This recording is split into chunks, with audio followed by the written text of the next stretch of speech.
Avez-vous déjà ressenti une connexion instantanée avec un inconnu en ligne? Camille, une jeune Parisienne solitaire, trouve son âme sœur en Élodie, passionnée de Proust. Mais quand cette amitié virtuelle devient une obsession, Camille découvre un secret troublant. Qui est vraiment Élodie? Préparez-vous pour une histoire d'amitié qui tourne au cauchemar.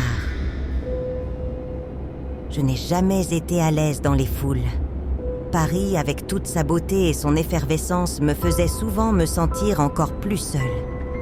Vivant seule dans un petit appartement du 11e arrondissement, je passais mes soirées à surfer sur Internet, principalement dans des groupes d'intérêt sur Facebook. C'est dans ce vaste monde virtuel que j'ai rencontré Élodie. Tout a commencé dans un groupe sur la littérature française. J'avais posté un commentaire sur mon amour pour les romans de Marcel Proust, quand une réponse est apparue presque instantanément. Je suis aussi passionnée par Proust. À la recherche du temps perdu est mon œuvre préférée, a écrit Élodie. Sa réponse semblait si sincère et enthousiaste que je n'ai pas pu m'empêcher de répondre. Au fil des jours, nos conversations dans les commentaires se sont transformées en messages privés. J'ai découvert qu'Élodie, comme moi, était une jeune Parisienne de 28 ans, passionnée de littérature, d'art et de cinéma. Nos conversations étaient intenses et profondes, et nous avons rapidement commencé à échanger des messages quotidiens. Il semblait que j'avais trouvé une âme sœur. « Camille, as-tu déjà visité le musée d'Orsay ?» a demandé Élodie lors d'une de nos conversations. J'ai souri en lisant le message. « Oui, plusieurs fois. C'est l'un de mes musées préférés. Et toi ?» ai-je répondu rapidement. « Moi aussi, je l'adore. Nous devons y aller ensemble un jour. Et si nous nous rencontrions en personne? J'ai l'impression que nous sommes amis depuis si longtemps, a-t-elle suggéré. L'idée de rencontrer Élodie en personne me rendait nerveuse, mais aussi excitée. Il était rare de trouver quelqu'un avec qui je me connectais si rapidement. Après quelques minutes d'hésitation, j'ai accepté. Bien sûr, rencontrons-nous. Que dirais-tu de samedi prochain? Je connais un café charmant dans le Marais. Parfait. À 15h au café des Deux Moulins, a-t-elle proposé. La semaine est passée lentement. J'étais anxieuse et un peu inquiète, mais l'excitation de finalement rencontrer Élodie surpassait tout. Le samedi, je me suis habillée avec soin, choisissant une robe bleue qui me faisait toujours me sentir confiante. Je suis partie de chez moi plus tôt pour ne pas être en retard, et j'ai marché jusqu'au café, essayant de calmer mes nerfs. Quand je suis entrée au café des Deux Moulins, mes yeux ont cherché Élodie. Et là, elle était assise à une table près de la fenêtre, avec un sourire accueillant. Elle était encore plus charmante en personne. Avec ses cheveux bruns ondulés et des yeux qui semblaient voir à travers l'âme. « Camille !» s'est-elle exclamée, se levant pour me saluer avec une chaleureuse accolade. « C'est si bon de te rencontrer enfin. Je ressens la même chose, Élodie.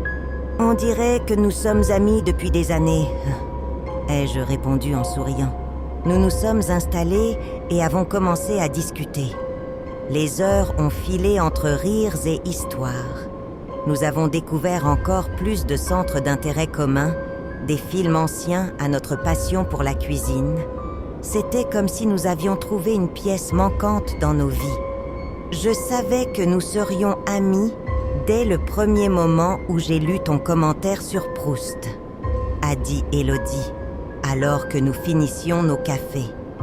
Je ressens la même chose. Il est rare de trouver quelqu'un avec qui la connexion soit si immédiate, ai-je convenu.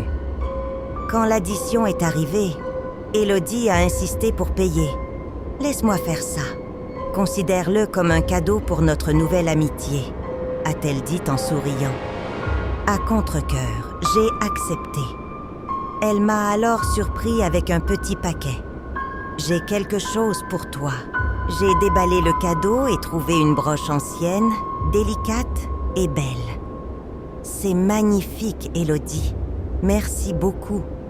Mais tu n'étais pas obligée. Je voulais que tu aies quelque chose pour te rappeler de ce jour spécial, » a-t-elle répondu avec un éclat dans les yeux. Nous nous sommes quittés avec des promesses de nouvelles rencontres et de plus de conversations. En rentrant chez moi, je ressentais un mélange de joie et une petite inquiétude. Quelque chose dans l'intensité d'Élodie me mettait un peu mal à l'aise, mais j'ai décidé d'ignorer ce sentiment.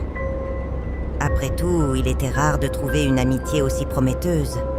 Je ne savais pas que cela serait le début d'un cauchemar qui changerait ma vie à jamais. Un matin, après une nuit mal dormie, j'ai décidé de la confronter gentiment. J'ai pris mon téléphone et envoyé un message. « Élodie, j'ai besoin d'un peu d'espace. La semaine dernière a été très intense pour moi. Pouvons-nous faire une pause dans les visites ?» Il n'a pas fallu longtemps pour que mon téléphone commence à vibrer. C'était bien sûr Élodie. À contre-cœur, j'ai répondu. « Camille, que se passe-t-il? Pourquoi t'éloignes-tu de moi? J'ai fait quelque chose de mal ?» Sa voix était chargée d'une mixture d'inquiétude et de colère. « Non, Élodie, ce n'est pas ça. C'est juste que j'ai besoin d'un peu de temps pour moi-même. C'est tout. Du temps pour toi-même? C'est une excuse bidon. Je pensais que nous étions amis, Camille. Les vrais amis ne font pas ça. » J'ai essayé de rester calme et d'expliquer à nouveau, mais elle ne voulait pas écouter.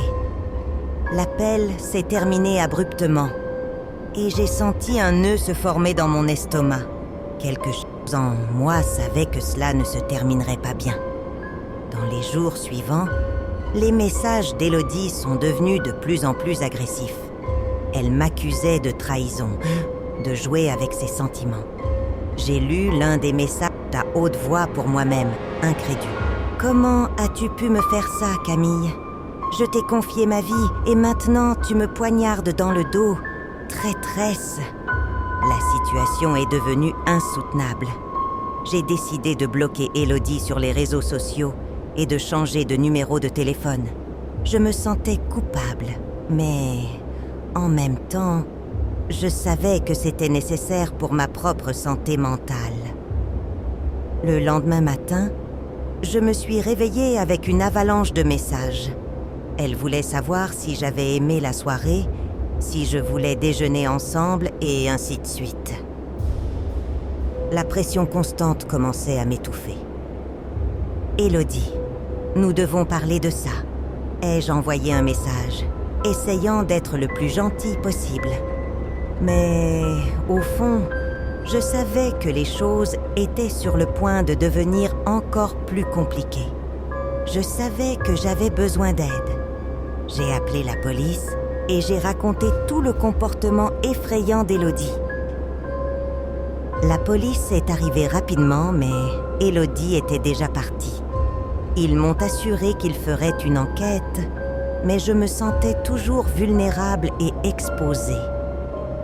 J'ai passé la nuit éveillée, sursautant à chaque bruit venant de l'extérieur. Le lendemain, en feuilletant un journal, je suis tombée sur une photo qui m'a glacée. C'était Élodie, mais le nom en dessous de la photo était Sophie, une femme disparue depuis des années. La réalité m'a frappée comme un coup de poing. Je n'avais pas seulement affaire à une amie obsessionnelle. Je faisais face à une imposteur dangereuse. Je ne savais pas comment traiter cette information. Même avec Élodie, ou peu importe qui elle était, en prison, je sentais que mon cauchemar était loin d'être terminé. Elle avait planté la peur en moi, une peur qui peut-être ne disparaîtrait jamais complètement. Quand je suis enfin retournée dans mon appartement, je me suis assise sur le lit et j'ai regardé par la fenêtre. La ville était toujours la même, indifférente à mon chaos personnel. Je savais que d'une manière ou d'une autre, je devrais trouver un moyen d'avancer. Mais à ce moment-là, tout ce que je ressentais était une profonde et inquiétante sensation que la vraie paix pourrait ne jamais revenir. J'espère que cette histoire vous a glacé le sang. Si c'est le cas, abonnez-vous à la chaîne L'Antre de la Peur pour ne manquer aucun conte de terreur. Nous avons de nouvelles vidéos tous les jours, alors cliquez sur le bouton d'abonnement et activez les notifications pour être le premier à regarder. Et si vous voulez plus de frissons tout de suite, ne manquez pas notre dernière vidéo pour regarder une histoire encore plus terrifiante et plonger dans un nouveau cauchemar. Découvrez ce qui se passe quand un clown effrayant apparaît à plusieurs reprises dans un drive-in nocturne, transformant une nuit de travail ordinaire en un véritable cauchemar. À bientôt là-bas.